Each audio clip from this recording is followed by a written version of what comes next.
So my ex and my parents were hanging out last week.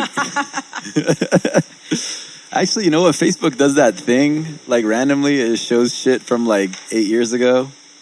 Yes. And it just like, Awkward. yeah, and it's like, thanks for showing me about that day that I had brunch with my uncle and my aunt and my cousin and my ex.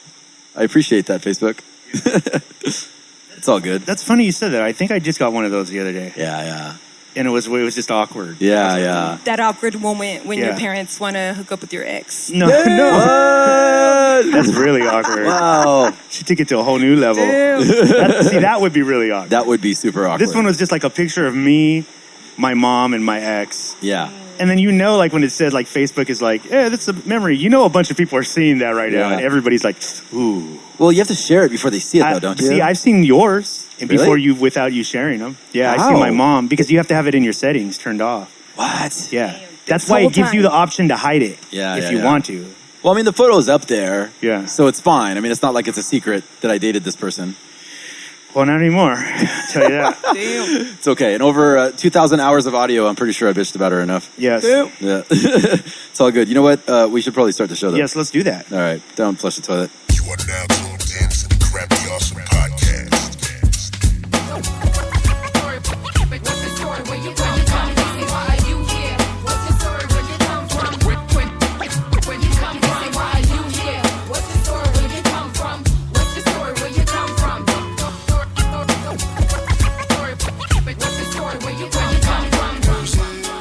Welcome to another only mildly awkward episode of the Crappy Awesome Podcast. We're your host, the Diego Brown Project. I am Mr. Arash, even though nobody calls me Mr. And with me is KILLcRey, even though we'll just call him Chris. There you go. You guys are smoking. You guys smoking cigarettes? I mean, I'm about to. I haven't smoked a cigarette in a minute. Yeah. Even, we're not. I kind of like, I missed Nothing's that. happening, I nothing. missed that. I quit smoking like 2 years ago. So like it's times like this when I'm sitting down, I'm like, yo, this would be dope cool, right right? now to have a cigarette. So do Yeah. you think maybe that you've quit enough to be able to do that now? Like to be like, I can smoke one. It's not a big deal No. anymore.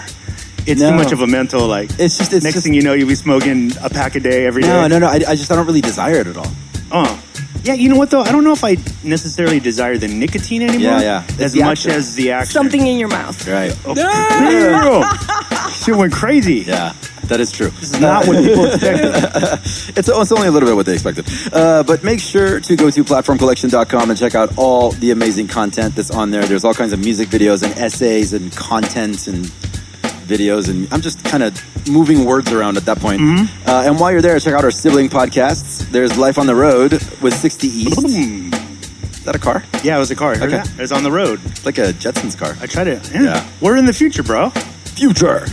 Really though? Really though. With Cookbook. Yeah. Orchestrated, hosted by the amazings Noah James and Lisa J. Yeah. Lisa J is killing it on Women's Ways. I Yeah. want to get on that show so bad. Yeah. They have such great conversations. You keep asking and they're Ladies, like, no, please bro. go listen to that show, Stop. man. You guys are sleeping on that show. They get into the topics. For sure. Yeah. Proof of Life Radio and Status Escalate, both hosted by Kali. Yeah. Also, make sure to check out Bars Weekly. That's on Dash Radio. Also hosted by Kali. What doesn't he host at this point? Just make the whole thing. You think he's here? Here's somewhere. Crappy Awesome, hosted by Kali and Kali. The Ghetto Blaster Podcast, hosted by Ricochet. Yeah. Pretty fresh. Hosted by Muds One. Hosted by the good old Muds one. Good old Muds One. He always, we just even the last recording that we had, Muds is sitting there.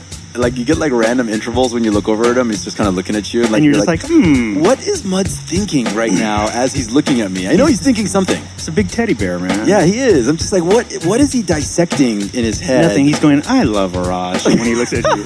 Then he looks at me, I love Chris. I think that's all that's happening. Yeah, that's great. He's a love monster. The 2Mex Hologram Podcast, of course, hosted by the amazing 2Mex with Yeah. the thing and the stuff and all the good things. 2Mex is back on K-Day. Make sure to check out Water the Plants, Yeah. hosted by 2Mex. That's at 2 a.m. on Saturday night, Sunday morning. And send them music. I mean, they're doing a really dope thing.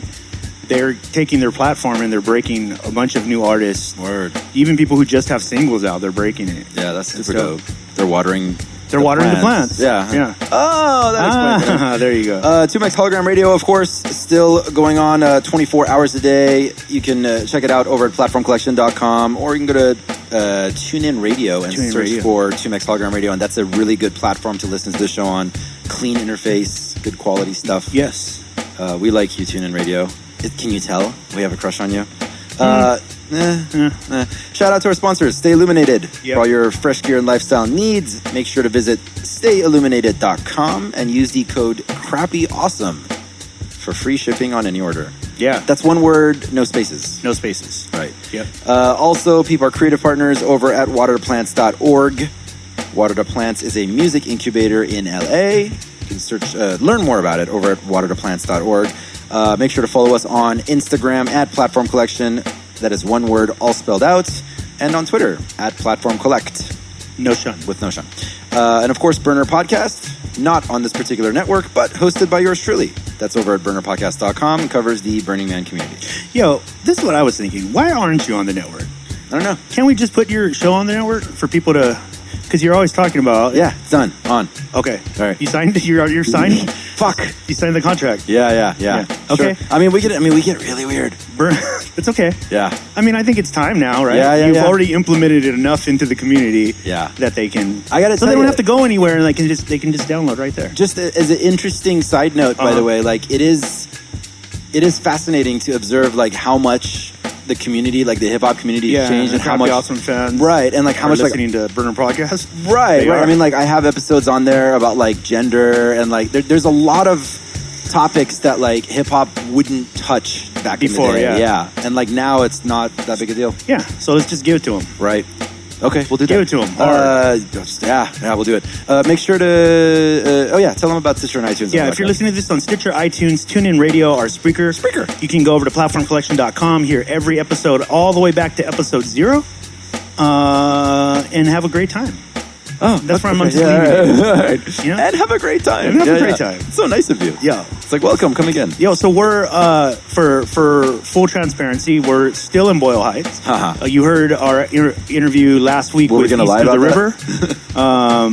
And we love that episode. We've never left Boyle Heights. We've never left. We keep trying to get out of here and we can't leave. Can't figure the GPS isn't working. We've been sleeping on the side of the road. You know how some people are trying to come in and take over? Yeah. We just can't leave. We can't even get out. Word. All right, where are we right now, Chris? Yes, let's have our guest introduce herself. Hi, my name's Xela De La X. Thank y'all so much for being here at La Concha, 2628 East Cesar Chavez Avenue. We're right here, the intersection of Cesar Chavez and Mott. Excellent. Again on the microphone, the double X chromosome come to hit you hard with an overdose of estrogen. See what's there representing for the feminine movement of resistance. You hear it in my linguistics, the fiercest of sedition. So turn it up because I bring it raw. The fury of a woman overwhelming, tearing down these walls, laughing as I watch them fall. As I get scared of you, no government, no law, no border, no barrier, made strong enough to hold me down. Like a seed about to sprout, emerging from beneath the ground, transcending through the waves of sound, returning to the sacred of the circular. Can't control my soul, cause my spirit is unbreakable, rebellious, relentless like my uterus, be dangerous, harboring potential fugitives within the nest of my fallopians, where future prophet oracles and warriors be born again. Yeah, see what's there representing for the feminine movement of resistance. You hear it in my linguistics. Yeah, see what's there representing for the feminine movement of resistance. You hear it in my linguistics. Yeah, see what's there representing for the feminine movement of resistance. You hear it in my linguistics. Come to hit you hard with an, come to hit you hard with an, come to hit you hard. I was born to be defiant. Once again on the mother-loving microphone. I was born to be defiant. Once again, yes.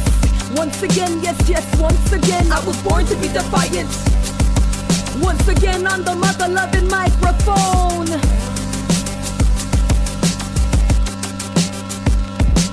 Yeah, I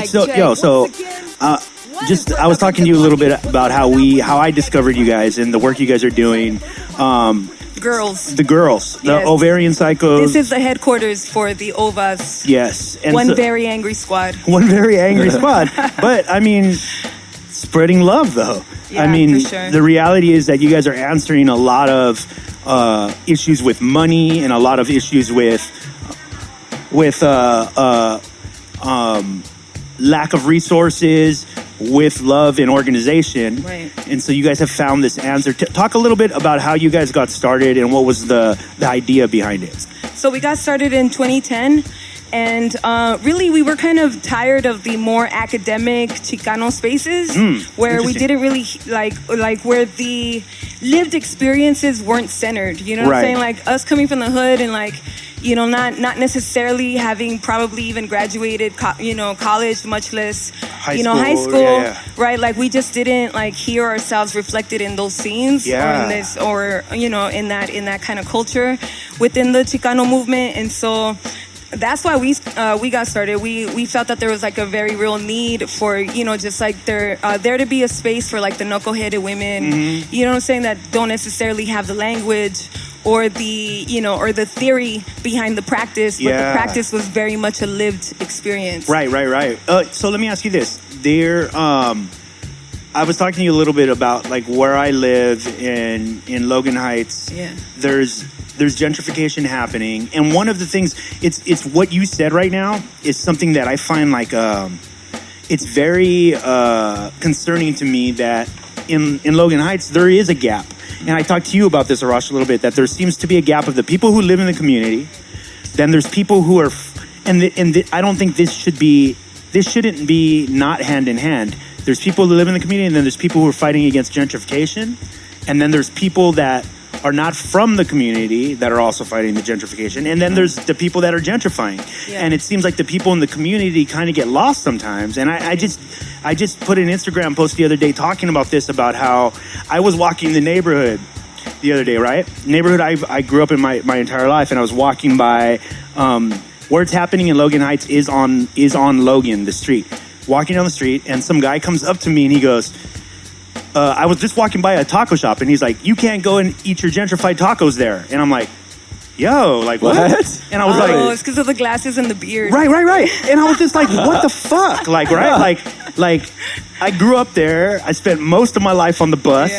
You know what I mean? I paid for myself to go to school. All these things. And but that's a minor inconvenience. Right. You know what I'm saying? That you have to maybe experience from time to time. Well, here's the thing. So I stopped the guy and I said, I was like, excuse me? And he's like, yeah, you're gentrified tacos. And I was like, are you from here? And he said, no. And I was like, and so that added a whole new question for me as someone who lives in the community. How do you know my tacos are from a gentrified? Yeah. And by the way, they're not. That dude grew up in the neighborhood. And so and here's the thing, it dawned on me, you know what? Nobody is saying what the real issues are here. It's probably an academic. Exactly. And it is, and that's what it was. Was it a white dude, by the way? No, it was and I even described it on my Instagram. It was a guy who obviously shopped at like the Mecha handbook of this is what I like. He had the I love Chicano, and I was just like, bro, urban chic. Yeah, you're obviously not understanding like the bigger picture here, because even you who are fighting against gentrification are adding to the gentrification, because you're coming here and you don't give a shit about what the community is. Exactly. Angry chic. I had this conversation with him. Yeah, he's like angry chic. He's like, this is gonna be great. I'm gonna be like the angry person. I'm gonna be all out, like passionate, but in reality, I don't know shit about what's going on. And I was like, dude, where is this guy when when they are coming in and buying these things? Exactly. You're just standing there going like, hey, get out of here, you get out of here. Yeah. And this is the community that, like, we've lived here this whole time, and it is concerning to us. It's very concerning for me that my mom grew up in a neighborhood that she might not be able to live in much longer. And why those issues aren't being discussed, as opposed to, they get mad because there's a new bar being put in. Yeah, I know that's a downside, that sucks. But my grandmother needs a place to keep walking to. She needs to feel safe. She needs all these things, and none of those things are being addressed. Y'all need to defend your hood. I hear you. Out there. And that's why it was so interesting for me to come here. And without a doubt, LA is way experienced on this kind of issue. Right. But Barrio Logan has been there for, it's Chicano Park. Yeah. There's very historic things there. And it's interesting that somewhere along the way, either we got this is what happened. We got too relaxed. And then we looked around, and by the time people started speaking up, it was like, oh shit, it's kind of late. I think everybody got really relaxed when Obama took power. Yeah. It was really even like a difficult conversation to talk about racism. Right. Because like people expected us to have moved past it. You know what I'm saying? Yeah. And no, it's not post racial America. It'll never be. No. So long as it's still America. Yeah. With triple K's. Yeah. So can we take a step back and like kind of clarify and define some of these things first. Yeah. Gentrification. How are we defining gentrification? Let's start, because it's a word that gets thrown around a lot. I think a lot of people aren't confused sure what by it it, means. It's the violent displacement of marginalized communities. Straight up, that's all it is. So keyword is violent displacement. Yeah, violent displacement. And it's violent, you know what I'm saying? Because it's like you're removing a people that have been there for decades, you know what I'm saying? That really actually are the original owners of the land, let's be real. Yeah. You know what I'm saying? And it's like, it's violent because, you know, there's nothing to back us up. You know what I'm saying? Like there's rich capital and corporations and development money, right? Linked with the folks from city councils or whatever in that area. You know what I'm saying? And it's like nobody has our back. Right. So when you use the word violent, it does, like, I think people hear that and they imagine like guns and people getting beat up, but like what you're describing is even like political violence or like infrastructure violence. However, money bullying, right? However, you know, like what happened in Boyle Heights with Claudia recently, some folks actually in Boyle Heights, they got followed all the way from the border patrol. Oh wow. So when when you're talking about actual violence with guns, that did happen. Yeah. And that like removed a whole apartment building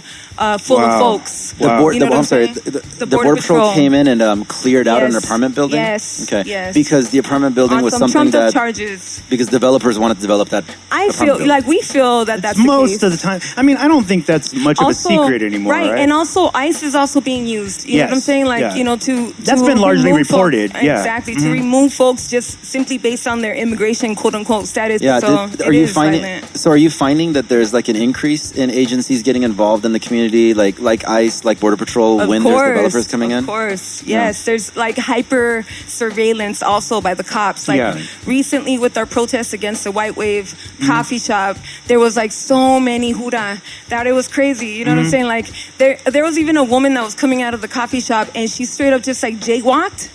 And they didn't do shit to her. Meanwhile, you know, like they're trying to tell us that the kids have to continue to move around, right? And that's the only way that we could be protesting around there. And it was a hot summer day. It's one of the oldest tricks in the book. You know what I'm saying? And like, meanwhile, you know, there's somebody that just came out and like, you know, pushed me and was, you know, talking mad shit to me. Right. But that's okay. Right. You know what I'm saying? Because they figure that the way they're interpreting your voices is a threat to the community as opposed to what it really is, right? Really what it is that if they have the money, well, then they're also gonna have, you know, the pig. What is the define like the white wave and the weird wave? Yeah. Weird wave. How did that start? So Weird Wave is a coffee shop that just opened up right down the block from here.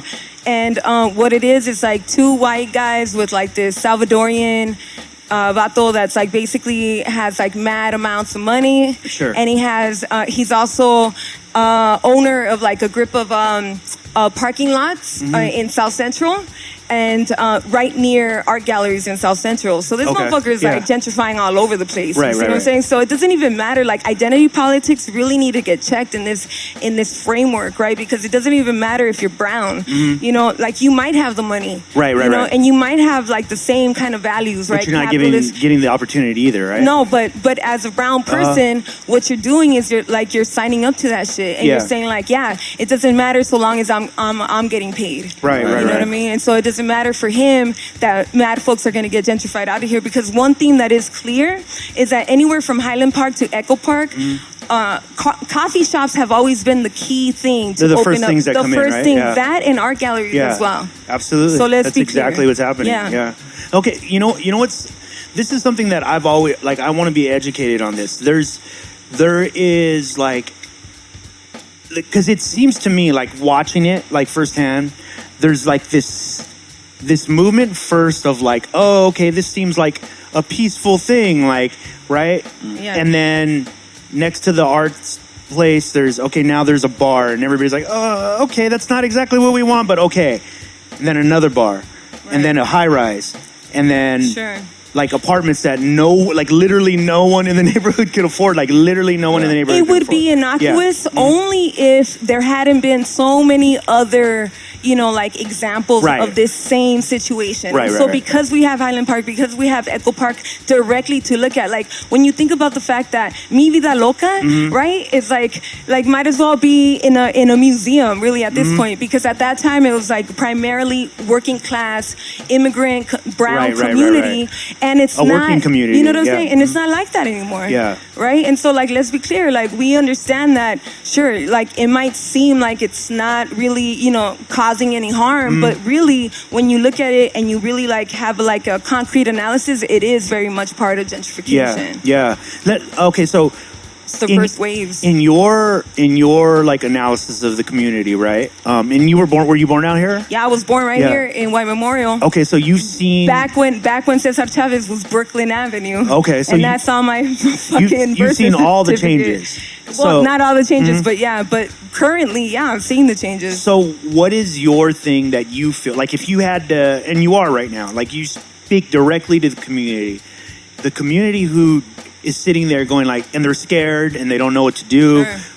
What is something that you feel like you can tell them like, yo, you could do this tomorrow and this can help the cause? What is something like that? Well, I don't know if this community will be listening to this podcast per se, because like, let's be real, like, the folks right here, they probably don't even own a computer, much less know about podcasts. Yeah. But what we are doing is we do door-to-door canvassing. Yeah. Right? And I think that's really important, like boots to the ground, you know what I'm saying? Like not grassroots, because like, I don't know if if y'all have noticed, but there's no grass outside of here. Yeah. You know what I'm saying? It's boots to the ground type of work, like door to door, and letting folks know like exactly their rights as tenants, right? Yeah. Letting them know their rights, should ICE come, you know what I'm saying, and try to come in or whatever, like, nah, like, to take away that fear factor. Exactly. Yeah. That's like a real tough thing to do with like brown people in general, is that we are terrified of people in uniforms. It's only tough because who is doing that type of work? Who, like sometimes when we'll start canvassing and I look at the whole goddamn block and it's only like 5 of us that got together to canvass. Right. It seems almost impossible to handle the whole goddamn block by myself. You know what I'm saying? I could imagine for the other folks that came out to canvass. So it's only difficult in that respect that not more people are doing this, right? Yeah, because it's necessary. It's sad because what you're essentially asking for is something very simple. Is for the community to care about the community, to talk to each other. Because that's something that happens, I think, a lot of the times. Like I think we've always cared for each other, though. We always have been talking to each other. Do they know that they can organize through you guys? They only don't know because all the brown academics aren't doing that type of work. Yeah. You see what I'm saying? And so that's what it is. What do you think happened? Because this is something, I mean, you and I have talked about this. I've talked to you about this a few times. Having gone to like a college environment as well, right? But coming from where I lived, it was a very big culture shock for me seeing like the quote unquote Chicano movement on campus. Because it always, and this is no disrespect, I know the intention itself is great, right? But it never didn't seem confused. It seemed very confused because I felt like most of the stuff was from a book. There you go. And I'm like, wow, it's all theory and no practice. Right. And some of these books were written at a time when the community isn't even the same anymore. The population's not even there. And you're not speaking the same language anymore. And then I felt like this, and I remember being very vocal about this. Can you give an example? Sure. I remember going to Logan Heights for Chicano Park Day, right? And it was part of like a mecha thing. And I remember people coming up to the table and asking some of the fellow college students questions, and they didn't have answers. Right. And they would ask them like, oh, well, they mentioned streets or whatever, and they didn't have answers. Because all they had was, like you said, in theory, all we have to do is just say word. Yeah. That's identity politics right there. Exactly. And it's missing this part. This key component is that it's also class, yo. Yeah. So it's also class. So if you're some bougie bitch coming, you know what I'm saying, from Monterey Park, right? And you're not helping the situation. You're not helping the situation, right. yo. Nor probably, and like even folks that are doing like native ceremonies, I gotta call them out because I feel like this, like native ceremonies for who? Only the privileged few that understand that we are brown and that we're the first caretakers of this land or whatever, that we are indigenous. I mean, that's all theory. You see what I'm saying? So it's like, it doesn't even matter how many feathers are on your regalia. It doesn't even matter, you know what I'm saying? Like how brown or down you think that you are. Yeah. So long as you're not doing the community work,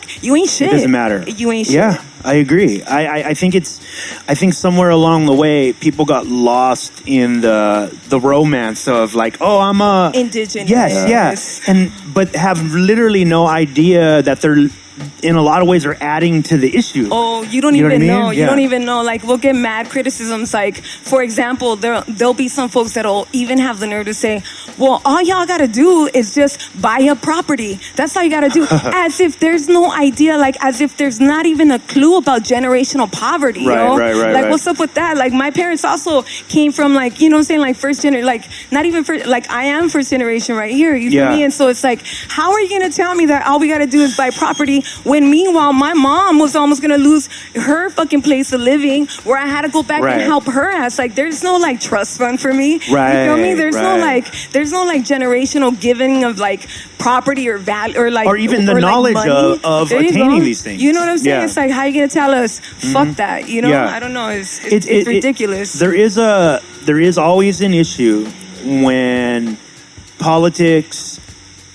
wants to treat every issue the same. There you go, flattening. Yeah, out. yeah. And because It's of not. what you just said, it's so much like the complexities are never even considered. Exactly. You know, because I've always thought about this, and my mom and I talked about this question, or this thing that there is.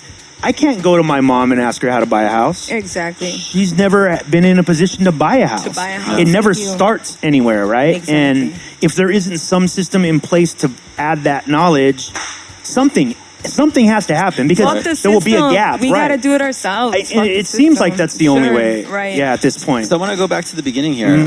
You were discussing sort of like the academic side of things. So the Yeah. academic side, so for clarification, is like people that are spending a lot of time discussing history and identity and like Philosophy. right. It's a lot of Yeah. philosophy and a lot of theory, but like you're Right. saying, not so much action. So Right. how did your group come together before this organization got formed? How did you guys know each other? We didn't. So it was basically just me like feeling like, you know, there's a need for this. And so Like, for example, what were you doing at that time in your at life? that time, my car broke down. My car broke down, and so fuck it. I had to take the bike to work, to and from work. Right. So I experienced a lot of like, obviously like the cat calls, whatever. Yeah. But more importantly, what happened was like this one day, all the traffic lights had stopped. Right, and everybody was all pissed because it's fucking LA, right? It's downtown, and everyone was so upset, and yet like I was just able to maneuver through that traffic with Yeah. ease. Yeah. And it was the first time that I ever had felt that in my life. Just, you know, navigating Yeah. space with no problem. You know what I'm saying? So I Wow.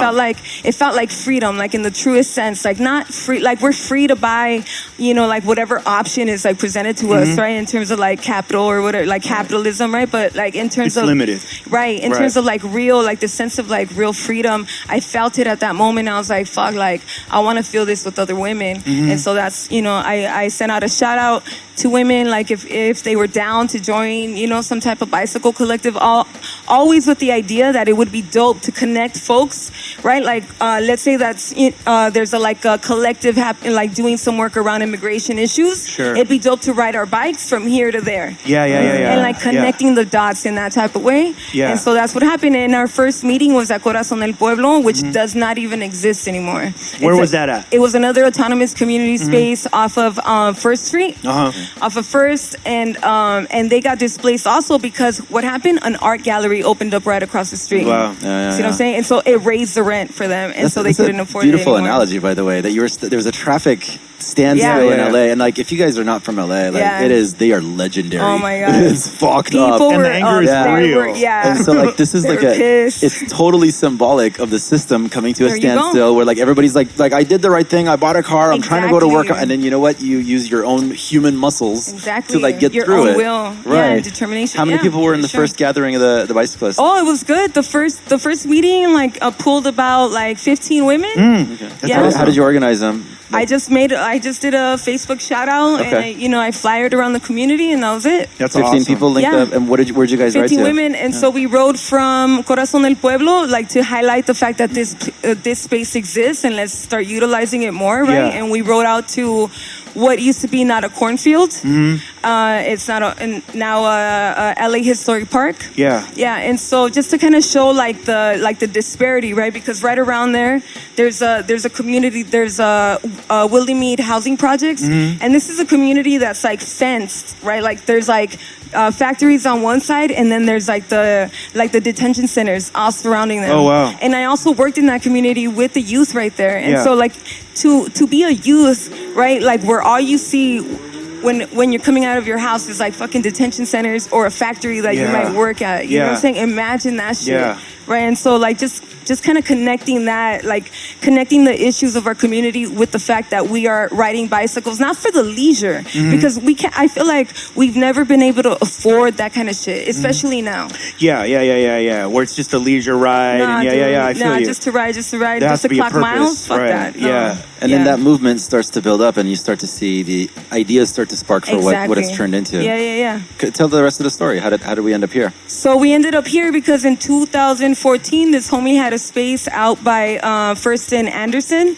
And so he had another baby, and so he actually gave us the space, which I was kind of fighting because I was like, but we're mobile, we don't need a space, right? I didn't really understand the need to take space at that level yet. Right. And also I was kind of concerned. I was like, I don't know if we could do this. You know what I'm saying? Like as a single mom myself, working like a full-time job, and also, you know, putting work into the collective, I was like, I don't know if we could manage the rent. Yeah. You know, but I'm very grateful now that he did it, that he, you know, saw like our potential, and that we experimented with that first space. What happened with the first space was it was bought by Vera Campbell, which is one of the women, or like one of the main folks gentrifying people from out of that area, which is like the Pico Gardens area. Yeah.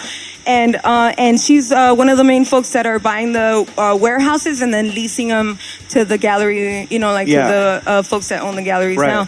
And so anyways, but it was really interesting how that happened, because she bought it right around the time that we started being part of the coalition Defend Boyle Heights. So we're probably, you know, like it's probably, I don't know, I wouldn't doubt it that she heard that we were doing this work, and she was like, fuck that, like I'll just eliminate them, you know, because she's got that kind of money. Right. And we were right there. We were like at the forefront. We were right there, right when all the gallery that gallery aware rose. of it. Oh, Yeah, for there's sure. no way she's not aware For of it. sure, Yeah. yeah. And so we were like, well, fuck it. Like we could either fight this, but then possibly still pay rent to this gentrifying person. You know what I'm saying? Yeah. Or we could just like regroup and find another space, which we did find.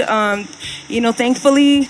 Within the month. Right. And that's where we're at now. Closed on October, opened in November. Yeah, on a new spot. exactly. Yeah. Closed in What is the value of October. having a physical space? What was the lesson that you learned from it?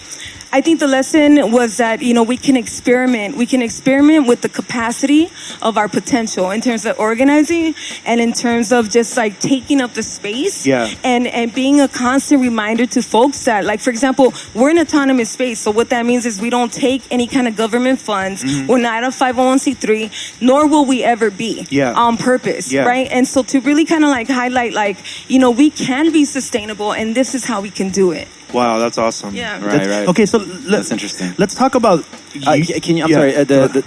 You don't want to be a 501c3 ever. No, Can you, elaborate fucking on that? nonprofit. Yeah. Well, we just understand that nonprofits have puppet strings attached. I mean, Right. they're a government now, like a government-funded agency, right? So it's like, how can you be, you know, like there's no way that you could be a nonprofit in the pockets of these city officials, right? In the pockets of the politicians, so that you could continue to get funded. Meanwhile, talking shit about the whole fucking system. It's just impossible. What is the Frederick Douglass quote that always gets misquoted? It's we cannot use the master's tools to disassemble the master's Thank you. house. Yeah, exactly.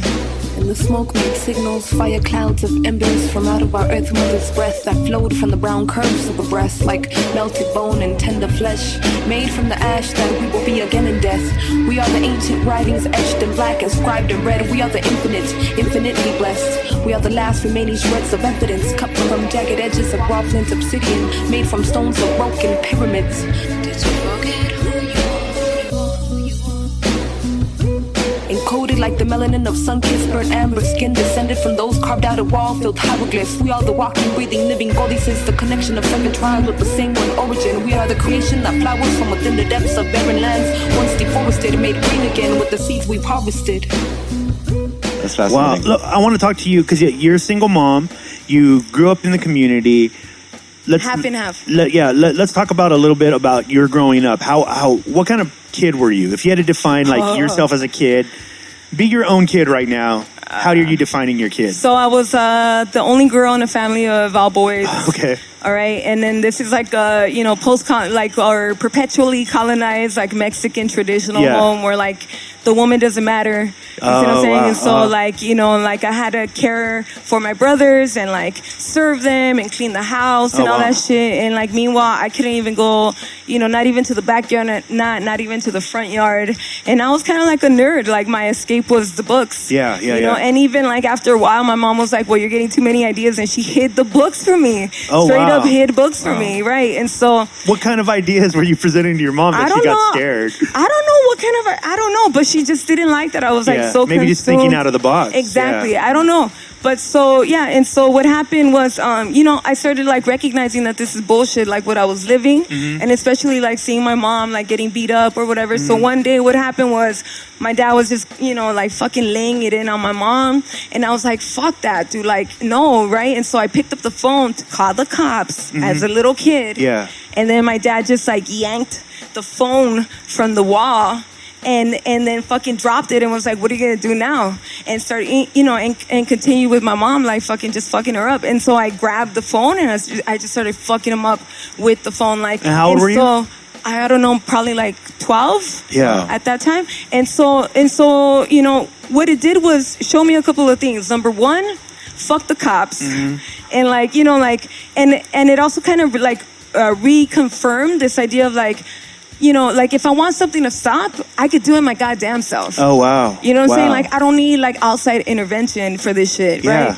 And so it was a good, I don't know, you got to find like the good and the bad, right? And so then after that, like I started realizing, well, there's nothing keeping me here. You know what I'm saying? I could just open up the fucking door and walk out. Yeah. You know what I'm saying? So I would do that from time to time, just like when it got too hectic at the house, I'll just fucking get out. Where would you go? Just up the street to a homie's house. Yeah. Just so, Did you have another mentor in your life at that age that was giving you some of these ideas? Not even. So what were you reading? It's a lot. Yeah. What were you reading? So my mom, it was really funny. So what she did let me read was like these series of books that came in 3 that she got donated from her work, and they looked like Bibles, right? Because they had like the gold. You know what I'm saying on the spine. Yeah. And then it had like the red kind of like marker in each. But it turned out it was like Guy de Maupassant, one of them. Right? And so he was talking about like insurrectionary shit, he was talking about like. And she thought they were Bibles? And she thought it was like, it was like some type of like more, I don't know, more like ladylike or like whatever, more like, whatever. I don't know what she thought, but she thought that this is like appropriate for you to read. Yeah. And so, but it did like, if anything, gave me any ideas as far as like being critical of my surroundings. It was definitely that fool. Wow. Just by accident. By accident. That's fascinating. And I was like, fuck it. If all I got to read is this shit, I'm gonna read it. I don't care. I mean, because really, like, I was like stuck in a little room the whole time. How did your family start reacting to you, like starting to leave and starting to come into your home? Oh man, it was bad. It was really bad. Like my mom kind of used my oldest brother as like her henchman. So he would fuck me up all the time. So it was just constantly just me battling it out with all my brothers like throughout my life. So like straight up like fucking like throwing down, right, toe-to-toe type of shit. You know what I'm saying? But that also kind of made me stronger. Right? It's like I'm not gonna be scared of you. Like there's nothing to be scared of. When this was my reality, this is nothing compared. To that shit. Yeah. So where are you at with your family now? How's the relationship work? We don't really talk. I mean, the only person I talk to is one of my brothers. Yeah. And that's, from time to time, only because he's got kids too. Yeah. And, he's always like, for the most part, had my back. That's cool. So, yeah. So, okay, so how... Do they all still live here? Yeah.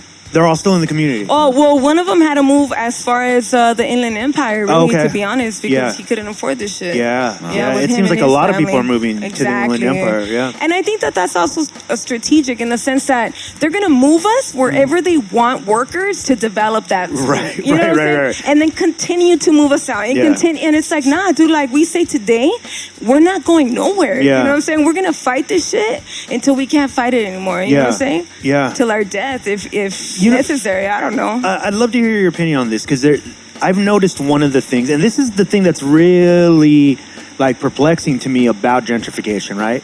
Is it seems the first few steps are people from the outside of the community kind of romanticizing what's happening in the community. Like right now there's tours to Chicano Park. I don't know if I told you that. Big buses come up. Really? There's tours. Like, yeah. And I'm like, this has literally been here since the 50s. Like, it's the fetish. What's the word? Fetishizing. Yeah. yes. Okay, so that happens first, up. right? Yeah.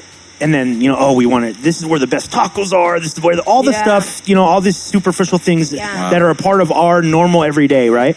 And then they come in, they gentrify the neighborhood, and then all that stuff is gone. I think you're missing a key part. Okay, though. yeah, tell me. What first happens is the gang injunctions, first and foremost. Yeah. You know what I'm saying? Because if all the homies were still running the block, and I'm not saying that they're not, but if all of them were still able to be here, present, this shit wouldn't be happening. Yeah. You know what I'm saying? And so what happened in Highland Park, what happened in Echo Park was first and foremost gang injunctions. Right. Making it illegal for a group of people, you know what I'm saying? It's more than two, right? Associate with each other and much less kick it with each other. It's like, all right, let's make it illegal for fucking hipsters to do that shit because the violence that they're causing is way greater than the shit that was going on in the hood prior to that. Yeah. It is. And we all know that at this point, there's been enough studies about the gang injunctions that tend to fuck up the neighborhoods because it's just across the board identifying somebody as a gang member. Doesn't even matter if you were not even involved, so long as it was a family member. Which means that parks an go away, places places where people could just relax, all of it goes away. So so that definitely happened. Everybody gets rounded up because there's two major gang injunctions in Logan Heights. Oh, wrong. So that did happen, and like I said, it's confusing to me that like there's this fetish thing.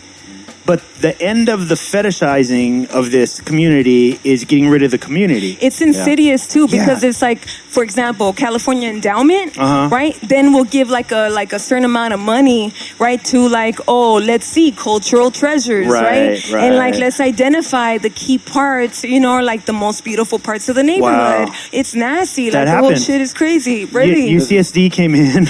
There you go. Got a grant. Yeah. Damn. And bought up the bread factory. Yep. Yeah. And at first filled it with a bunch of cultural things, and there's not one left in there. It's a beer. They rented it out to like a beer place now. Wow. And now it's a art gallery that charges $10 a head. There you go. For their art shows. And the shit is like, they love our culture so long as it's like removed. So long as it's up on a wall and it's not an actual physical living presence. Right. They can't stand that shit. Right. You know what I'm saying? They just want the fucking colors. Right. Or, the music in the background or of the it. Frida picture. Exactly, dude. Fuck Frida, dude. I could give a fuck about Frida. I can't stand that bitch. I'm sorry, dude. I'm like, no, I don't care. I would, I'd be happy to never see her again. Yeah. It's kind of like if you imagine it's like two human beings. Like if you love somebody, you're not going to come in and immediately try to change them into something else. Right. That's lust. Yeah. That's lust. You've been lusting after them, and as soon as you get into a relationship, you're trying to change everything about them. Because white people don't got culture, them. son. They don't got culture. And whatever, but let's be real, like they do have culture. Like, like if they would just do some background, like research, they would have the John Browns, what I'm saying? That would be in alliance with us. Right. That would be the because they understand the importance of their own culture. They would understand it. Yeah, that is a very big disconnect. To research their shit. Yeah. Is it That's very important that you say that. Is it possible to live in a world with no gentrification? Right now?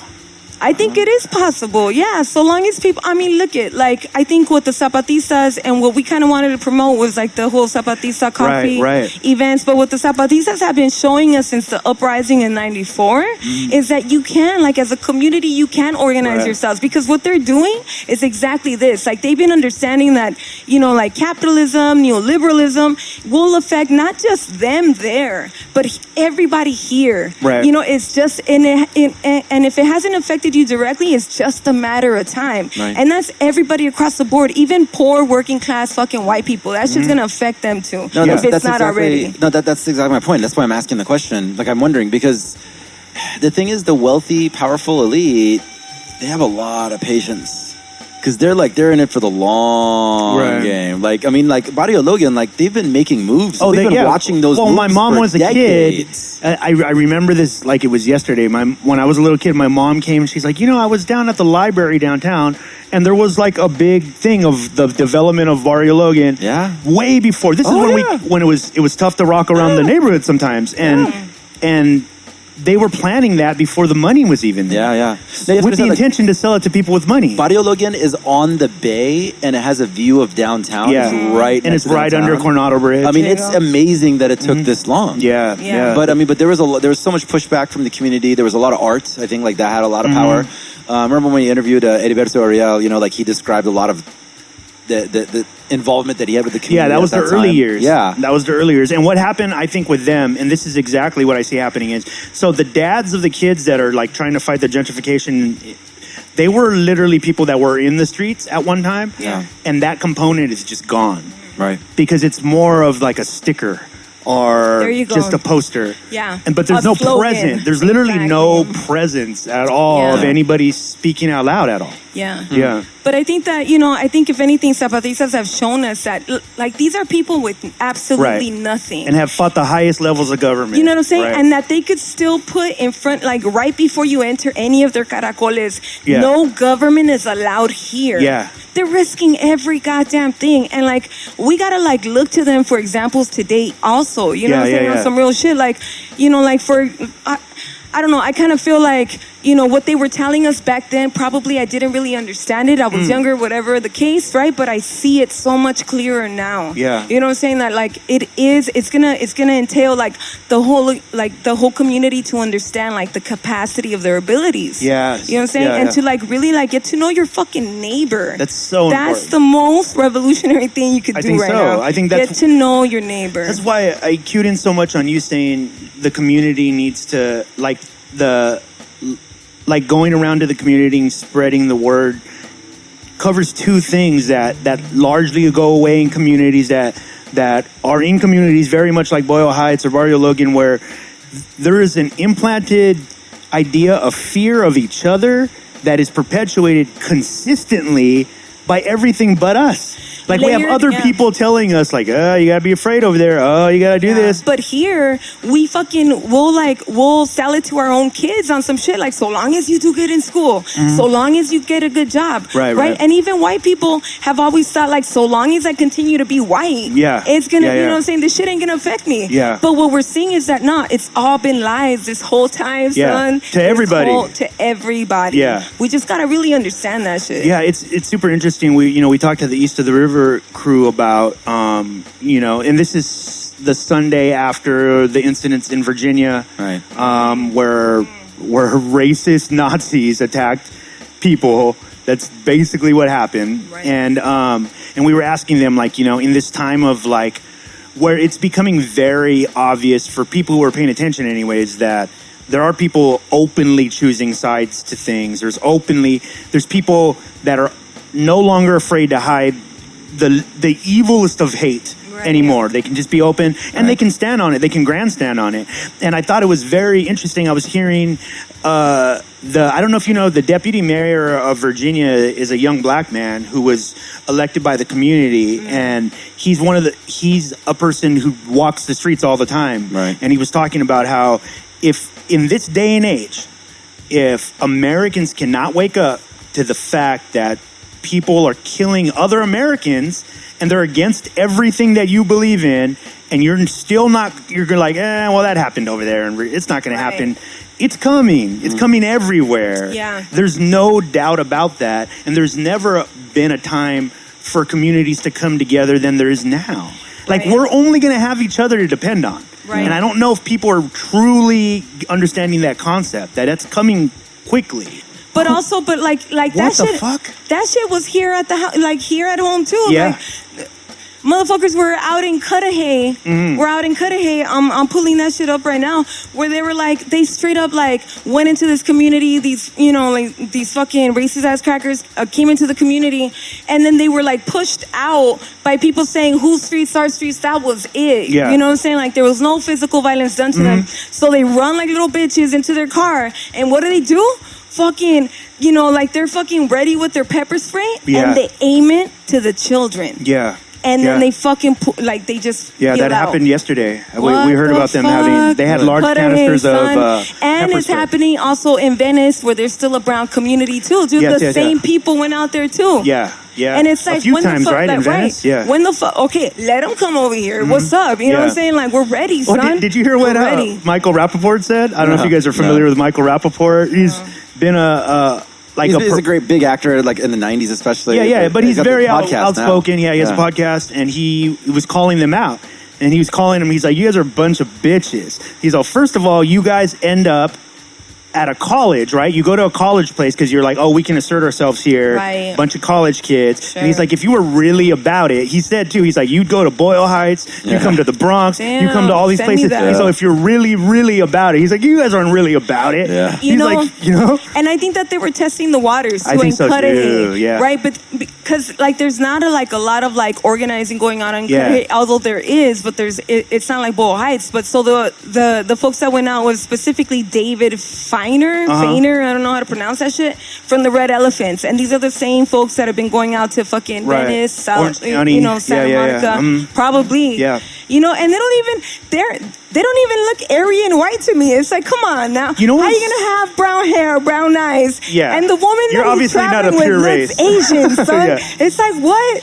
That's the confusing part. I want to check their fucking genetics. I was like, what? Watching news yesterday, right? Honestly, the part about the VA thing that was the most confusing to me is I didn't know who was on what side. That was the first time I'd ever seen. I was like, wow, it's a bunch of white people fighting each other, and everybody's pissed. And I'm like, yo, what is like? It's like you said, like it's almost a shocking thing to a lot of these communities. Like, what? Like, where did these people come from? Where we all know those people have been here for a long time. But there's They've been here for a long ass time. You know, one of the criticisms we get is because our coalition has also white people. Yeah. You know what I'm saying? But it's like these are white people that, okay, it doesn't make sense for them, you know, if they're coming from rich families or whatever, for them to be fighting alongside us, right? When their property value could possibly increase. And so it's like more white people gotta join the ranks. And so we don't give a fuck if brown people are talking shit about white people on our side, because it's like, where you at? You ain't doing this work. Right. You're gonna paint a mural, but you ain't doing this work. That's super. So what's up? Where you at? You know what? It's man, I can tell you, like your perspective is definitely a perspective, which is super interesting because my good friend who told me about you guys, she told me about one of the rides.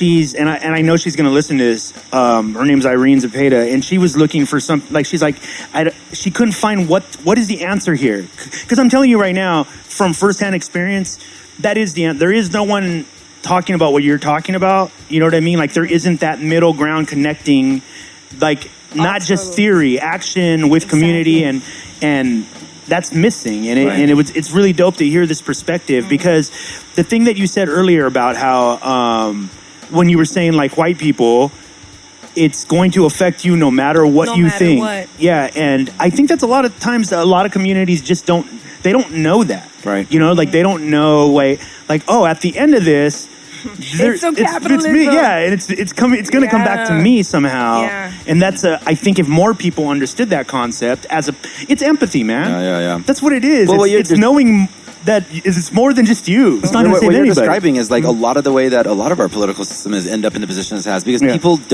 people can't make that connection of how it's going to eventually come back to them. Yeah. You know, like it's that's very true. There's a writer from Cracked, I think, he said like the thing is like you have to understand the Trump voters, they see themselves, as his exact quote was, temporarily embarrassed millionaires. Wow. They really do think that this like estate tax that like would never affect them in a million. They're never going to make that much money ever. Yeah. But they think somehow they're protecting their own assets by voting. Because I'm going to be in it. They believe, like you said, they believe the story. History has shown us time and time again, white people should have aligned. Poor white people should have aligned with us long time ago, and like as opposed to being the fucking like overseers back in the slave days, right.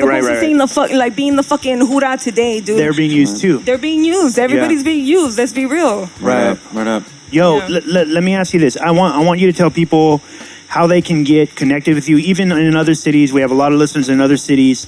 If they want to reach out, or if they're like, you know what, I need ideas. how to start something in my community, how do I, how would they reach out to you, and how could they go about that? They could send us an email through defendboyleheights@gmail.com. And if you're listening, by the way, if you're listening on iTunes, Stitcher, or TuneIn, these links will be on the website. Dope. So, yeah. And then also maybe an email to Ova Psycho, Okay. OVAS and PSYCO at gmail.com. Okay. Or Ovarian Psychos at gmail.com. And you guys are online? Yeah, we're on so everywhere. they can go on there and Ovarian check your Psychos. calendars. Yeah, What's sure, coming up Ovas. that they should check for? Because you have stuff coming up. Yes. So coming up is what the Zapatistas are doing. They're sending out. It's a nationwide campaign. It's a fuck Trump coffee campaign. I like that. Right. So it's really interesting because our fight here, and probably the fight everywhere, like how you mentioned Barrio Logan, Sure. is like a fight where we understand like coffee shops and art galleries are the first to kind of like Right. start this wave, right? And so what they're sending is like support. They're sending coffee bags, right? And for the coffee bags, like the ends that we make when we sell them to be used for specifically undocumented undocumented people's projects. Yeah. Right. So they're sending it nationwide to autonomous spaces. And so here in LA, they identified 5 autonomous spaces, which include our space, La Concha, Casa Solidaridad del Sur in South Central, Revolutionary Autonomous Spaces by MacArthur Park, El Hormiguero in the Valley, and Zapotepec Garden in East LA. And so along with their coffee, they're also sending art by the Zapatistas themselves. Wow, So it's that's beautiful. It's like a beautiful kind of like sign of solidarity. Like they've been telling us, right? Yeah. It's not, and so I feel kind of like a dick, like to a certain respect, like when meanwhile I've been following them, or meanwhile like fuck yeah, like I love the struggle and whatever, but I never kind of like really applied it to here. Right until it happened to us. Yeah. Right, it's really kind of fucked And they've up. been telling us, and to they've do been it telling us anyways, the whole time that this is what was going to happen. This is going to happen, right? And so, but anyway, so much so that they were prepared with coffee and art. Thank you. Yeah. Thank you. Right. Yeah. And so it's a beautiful kind of like sign of solidarity. And so our weekend. So every autonomous space has a weekend. Okay. Throughout the month of August. And so if people just want to look up on Facebook, Eastside Cafe. Okay. For that, right? But so our weekend is this weekend coming up, 18th, 19th, and 20th. So what we want to do, we want to show solidarity as resistance. And so we're giving the collectives, as opposed to like Ovarian Psychos taking over like the whole weekend, we're giving we're giving certain dates to the collectives that organize from out of here. So it's going to move around. No, it's going to be still there in Eastside Cafe. Yeah. But the difference is that, like, for example, the 18th is given to Undeportables, which is a collective that programs from out of here. Yeah. And what they're going to be doing is they're going to be showing, what is it? They're going to be showing the Spook Who Sat by the Door. Oh, yes. It's a screening. Right, and then on that Saturday, we're giving it to to Serve the People Los Angeles, SCPLA, and what they're going to be doing is they're going to be connecting the anti-displacement struggles of indigenous people of Mexico, especially the Zapatistas, and the anti-gentrification struggle in Boyle Heights. Yeah, and they'll be showing some brief videos of the Zapatistas and the Zapatista-supported movements to resist displacement, as well as facilitating conversation on autonomy, the state and national liberation. So I'm excited for that. Yeah. And then finally that Sunday, the 20th, is going to be our collective, the OVAs, and what we're going to be doing is we're calling for all of the spaces that were recognized, like all the autonomous spaces that were recognized, to do a panel discussion. Oh, wow. To discuss their analysis and the work that they do, and to give us some strategies. Yeah, that's awesome. Yeah. Meanwhile, there's going to be coffee brewed. That Zapatista yeah, and they can buy coffee there too, they right? They can buy the bags. Support, yeah. And all the money is going to be going to undocumented projects all throughout Los Angeles. Specifically for us, it's going to be going. It's going to be going to IYC, which is Immigrant Youth Coalition. Yeah. Yeah. That is dude. Tell people. I want people again to understand the importance of the group of just organizing in their community, because you have this vast experience now at this point where you've seen a few different things. Yeah. Can you just give people, if someone's at home right now listening to this and they're like, man, I'm lost, I don't know where do I start? Like, what is something that can give somebody hope tomorrow that they can just start? really, like, what people need to know is you don't need a fucking degree for this shit. Yeah, absolutely. You just need the heart and the patience to do it. Yeah. That's it. And, like, start with the homies that you know. On whatever, like, if it's like, y'all love cumbia, fucking organize around that shit. You know what I'm saying? Like, if y'all love hip-hop, organize around political hip-hop. You know, it doesn't even matter. Like, we use the bicycle simply because it was, like, a automatic type of, like, you know, connecting, like a automatic transportation because we're fucking poor. You know what I'm saying? Like, whatever it is, if you're DJing, that's important. Fucking be a DJ collective that specifically speaks to this shit. Otherwise, why the fuck are you doing it? You know what I'm saying? It's like, nah, like, you, like, again, like, we just do not have the luxury to just be muralists. You know what I'm saying? Be muralists against displacement. Call it mad. You know what I'm saying? That's a fucking, you know, there you go. take she just it. gave you Copyright. one. Gave it. You know what I'm saying? Done. I gift it to you. You know what I'm saying? Like, whatever it is, whatever you love to do, you can always organize around that shit. You gotta use it. You gotta use it because that's all we have right now. Because the most important factor is not the paperwork, the space, the signs. And the most important thing is community, is connecting with other human beings and continuing to do on this. the real fucking issues, on the real issues. Right. Fuck the pay, fuck the glamour, quote unquote, whatever that you think that you're getting, the status. Fuck the social capital. Yes, absolutely. Do it for the people and do it now. Right. Thank you so much for being on the show. Sure. Hopefully you'll come back in again and check in with us and let us know how everything's going. If there's anything you ever need us to post or put up at the site, please just share. Play my music. I will. We will. And I'll tell you this, like, for people listening on iTunes, Stitcher, tune in again. Make sure you guys go over to the site. There you go. Thank you. Join the movement, yo. Man, thank you so much. Thank you. Thank you. You may now flush the toilet.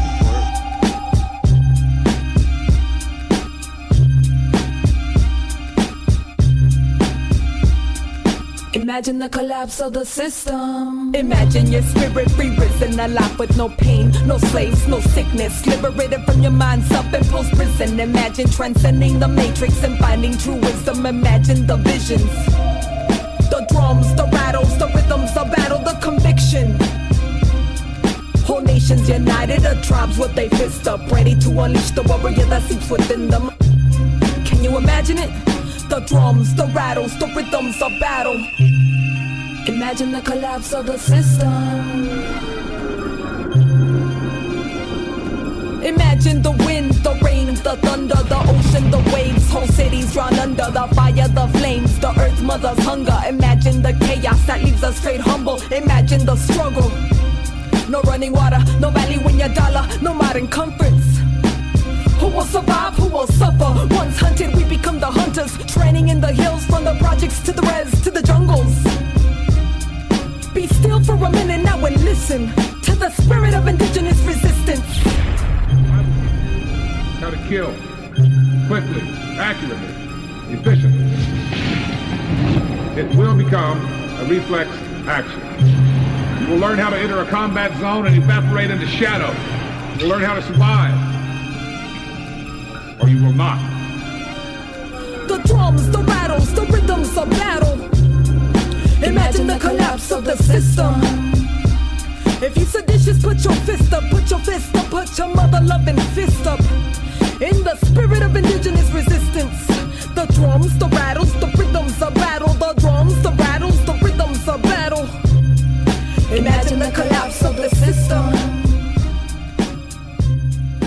Brought to you by PlatformCollection.com.